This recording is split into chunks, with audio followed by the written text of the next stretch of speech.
Après avoir évoqué dans Blow Up les effets cinématographiques comme le flou, comme le split screen ou comme le fondu enchaîné, place aujourd'hui à la plongée.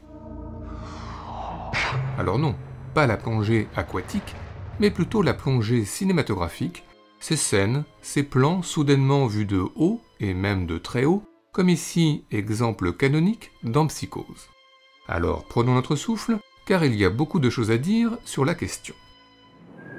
Et commençons tout d'abord par ces nombreux films s'ouvrant par de très fortes plongées sur la ville. C'est le cas de West Side Story, présentant New York comme un labyrinthe tentaculaire. Idem pour Los Angeles, balayé de jour par David Lynch dans Mulholland Drive, ou balayé de nuit par Michael Mann dans Collateral. Des plans qui montrent la ville comme une ruche, une fourmilière, où se met en place tout un microcosme, comme dans le Dogville de Lars von Trier et sa ville abstraite.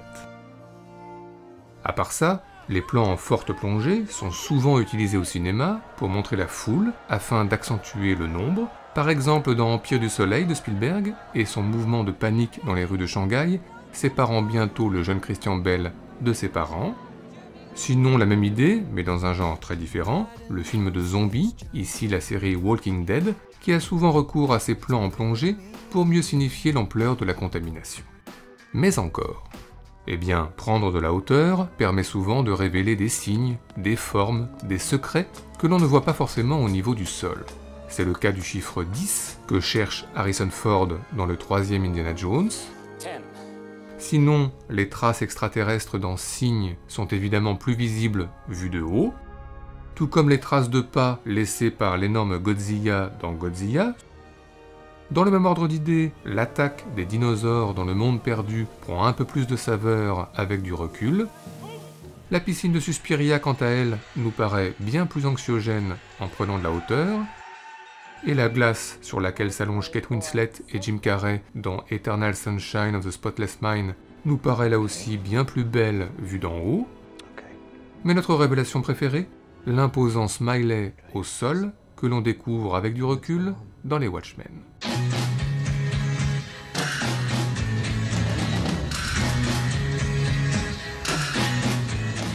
Mais encore, eh bien les plans en forte plongée sont souvent associés à la mort. Alfred Hitchcock en sait quelque chose dans le déjà cité Psychose, mais n'oublions pas le meurtre, ou presque, de Marlon Brando en pleine rue dans Le Parrain. Mais c'est surtout l'après, l'agonie, qui est très souvent filmée en plongée, ici dans Scarface, ou ici dans Grand Torino, le mouvement de caméra ascendant amplifiant cette idée qu'une vie est en train de partir. Du coup, lorsque la caméra ne bouge plus, la mort est de fait avérée, comme dans Minuit dans le jardin du bien et du mal, ou dans Inglourious Basterds. Et lorsque la caméra se remet en mouvement, c'est pour mieux montrer l'étendue de l'horreur, comme dans Taxi Driver, ou pour mieux signifier l'ampleur du massacre, comme dans Autant en emporte le vent, une idée que reprend Martin Scorsese dans Kundun. Sinon, continuité logique, l'âme envolée est souvent signifiée par une caméra du coup subjective, surplombant le défunt, ici dans Enter the Void, ou exemple plus complexe, dans Lost Highway, l'âme de Bill Pullman prenant quelques libertés, se détachant de son corps, pour ensuite choisir quelques instants plus tard un autre corps à habiter, en l'occurrence celui de Balthazar Getty. Mais encore, eh bien pour rester dans la même tonalité, le plan en forte plongée est très souvent lié au cinéma fantastique, signifiant par exemple dans le Orphée de Cocteau le passage dans le monde des morts. Les films de maison hantée proposent eux aussi très souvent ces plans vus de haut, comme dans La Maison du Diable, signifiant notamment qu'une présence, visiblement, est déjà là. Une présence en hauteur, souvent assimilée au cinéma à Dieu. Ainsi les prières sont souvent filmées en plongée, que ce soit avec un travelling ascendant dans le sacrifice, ou à l'inverse, avec un travelling descendant dans la dernière tentation du Christ. Sinon, dans un registre moins sérieux, Dieu est parfois apostrophé en plongée, par exemple par un Griffin Dune au bout du rouleau dans After Hours. À part ça, dans un registre pas si éloigné, les expériences mystiques au cinéma sont souvent filmées en plongée, comme celle de Jeanne d'Arc dans L'Herbe, dans le Jeanne d'Arc de Besson, ou comme Charlotte Gainsbourg dans L'herbe aussi, dans Le Antichrist de Lars von Trier, sans oublier Nathalie Portman, révélée sous la pluie dans V pour Vendetta, et bien sûr Tim Robbins, qui renaît aussi sous la pluie dans Les Évadés. Enfin, puisque l'on évoque le point de vue divin, citons le Mélancolia de Lars von Trier encore lui, car les plans en forte plongée y sont annonciateurs de l'apocalypse, de la foudre divine qui va bientôt frapper les personnages. C'est que souvent, le plan en plongée accuse et condamne. Par exemple, le personnage joué par Susan Hayward, promise à une mort certaine dans Je veux vivre. De même, il n'est pas très bon signe pour Johnny Depp dans Dead Man d'être filmé ainsi, comme écrasé par le poids du destin. Tout comme Jennifer Connelly sur son canapé dans Requiem for a Dream, ou comme Bill Murray dans Un jour sans fin, condamné à revivre la même journée, encore et toujours. Enfin, terminons par la paranoïa. On ne compte plus les fictions anxiogènes s'ouvrant par d'amples mouvements de caméra surplombant les personnages, comme dans Bug de William Friedkin, ou comme dans 1984 et sa société futuriste déshumanisée, pour mieux dire que le danger plane partout. De même, les personnages manipulés, pris dans une machination qui leur échappe a priori, sont toujours, à un moment donné, filmés en plongée. C'est le cas de Tom Cruise, pris dans la toile dans Mission Impossible. C'est le cas aussi de John Travolta, dépassé par les événements dans Blowout. Sans oublier Cary Grant, perdu dans un monde trop grand pour lui, dans La mort aux trousses. Enfin, un exemple que nous aimons tout particulièrement dans Les Hommes du Président, Robert Redford et Dustin Hoffman, qui épluchent les comptes à la bibliothèque du Congrès de Washington, un plan qui disserte l'enfermement des deux journalistes dans un scandale politique qui a priori les écrase, mais un mouvement de caméra qui dit aussi la responsabilité et l'obligation des deux journalistes face au poids du lieu, au poids de l'histoire. Bref, si on ajoute les couples qui se rapprochent de haut dans Lost in Translation, et les couples qui s'éloignent de haut aussi dans Mystery Train, si on ajoute l'insomniaque Jean-Marc Barr dans Europa, et l'insomniaque John Turturro dans Barton Fink, si on ajoute le sexe vu en plongée dans le miroir dans Basic Instinct, et le sexe vu en plongée dans les miroirs dans Attache-moi, et puis les parties de cartes du Kid de Cincinnati, et la partie d'échecs de l'affaire Thomas Crown, mais aussi les combats de Tigre et Dragon, et les combats de Matrix, et puis les chorégraphies de Chantons sous la pluie de Stanley Donen, des Parapluies de Cherbourg de Jacques Demy, d'All That Jazz de Bob Fosse, et de Prologue de Busby Berkeley, on peut dire que les plans en plongée sont au cinéma partout, surtout si l'on ajoute Claudia Cardinal en deuil dans Il était une fois dans l'Ouest, et Robert De Niro sous opium dans Il était une fois en Amérique. Et tout ceci nous a, plus que jamais, donné des envies de classement. C'est donc parti pour notre traditionnel top 5 subjectif, celui des plus beaux plans en plongée de l'histoire du cinéma, en tous les cas pour nous.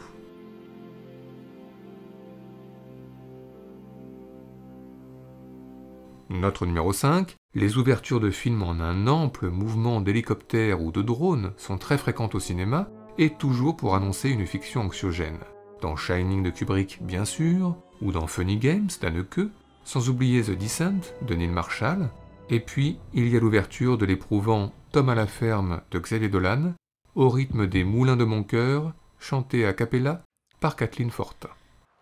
Comme une pierre que l'on jette dans l'eau vive d'un ruisseau et qui laisse derrière elle des milliers de ronds dans l'eau, comme un manège de lune avec ses chevaux d'étoiles, comme un anneau de Saturne, un ballon de carnaval, comme le chemin de ronde que font sans cesse les heures, le voyage autour du monde d'un tournesol dans sa fleur.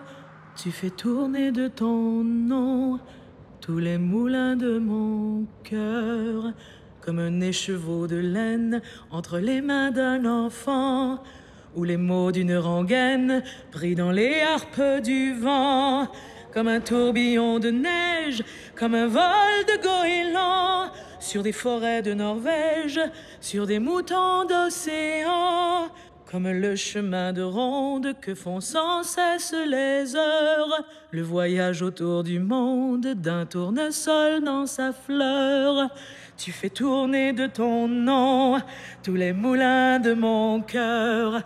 Notre numéro 4, nous avons vu que la plongée pouvait signifier le point de vue divin, mais n'oublions pas les anges, et donc les ailes du désir, Bruno Ganz surplombant Berlin pour l'éternité.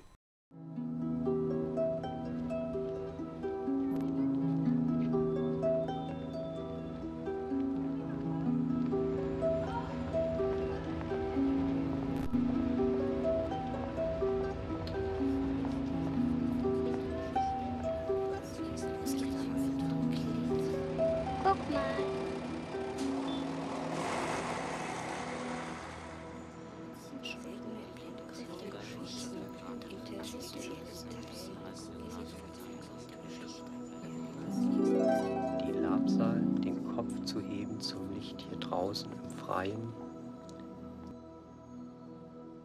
Notre numéro 3, Zodiac de David Fincher. Comment filmer le serial killer qui terrorisa San Francisco dans les années 70? Comment montrer son emprise sur la ville? Eh bien comme ceci. You know, I think that was really offensive. It's not just farm kids.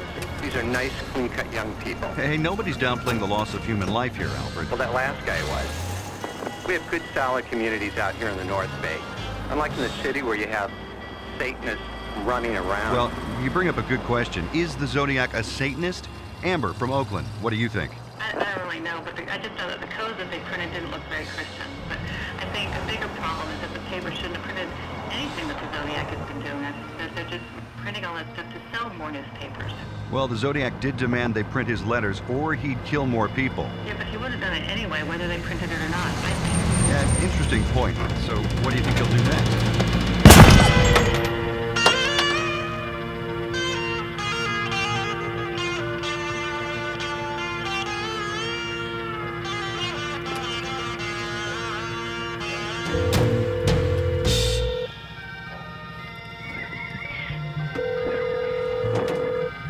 San Francisco Police Department? Yep, there's a fight in a cab.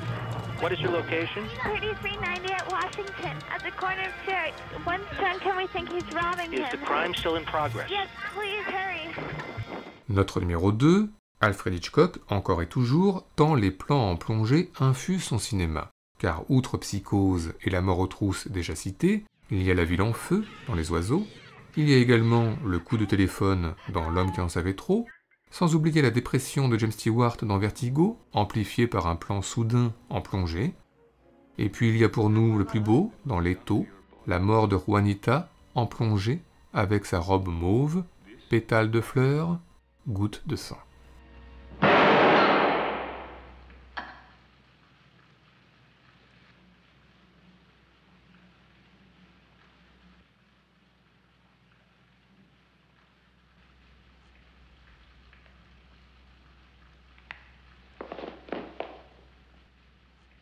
Enfin, notre numéro 1, beaucoup de scènes de films bannissent de façon plutôt spectaculaire les plafonds, par exemple le Snake Eyes de Brian De Palma et ses chambres d'hôtel balayées en un travelling très aérien.